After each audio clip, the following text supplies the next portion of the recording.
Hello, नमस्ते मंडळी. मी दीपा दांगट आणि आज किचन मध्ये बघा काय चालू आहे. गरमागरम गोळा भजी, भात आणि हे बघा इकडे सार केलेला आहे मंडळी. तर पुरणपोळीचा स्वयंपाक आहे. आता गरम गरम पोळ्या लाटायच्या. तर आज मुहूर्त आहे व्हॅलेंटाईन डेचा.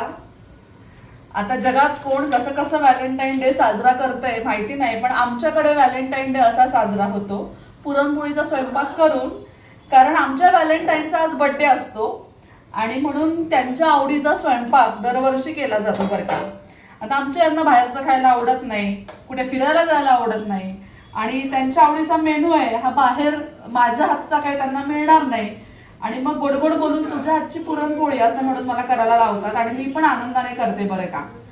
तर त्यामुळं आमच्या आजच्या दिवसाची प्रेमाचा दिवस जो आहे सगळेजण साजरा करतात लाल लाल रंगामध्ये, लाल लाल थीम करून, गुलाबाची फुलं देऊन. तर आम्ही करतोय पुरणपोळीचा स्वयंपाक करून. सकाळपासून 3 प्रकारचे पक्वान्न शिजून झालेत आणि आता शेवटी संध्याकाळी बघा उद्या शिवरात्री आहे, त्यामुळं उद्या तर उपवास असणार आहे, त्यामुळं आजच सगळं काय खाऊ घालायचा ठेका धरलाय. आणि आज बर्थडेच्या निमित्ताने बघा पुरणपोळीचा बेत चालू आहे. तर सगळ्यांना व्हॅलेंटाईन डेच्या खूप खूप शुभेच्छा. Happy Valentine's day. आणि सगळ्यांनी या गरम गरम भजी खायला, पुरणपोळी खायला. तुम्ही काय काय केले सांगा. मी तर घामाघूम आहे सकाळपासून किचन मध्ये काम करून करून. तुमचं सेलिब्रेशन कसं झालंय मला नक्की सांगा. तोपर्यंत बाय.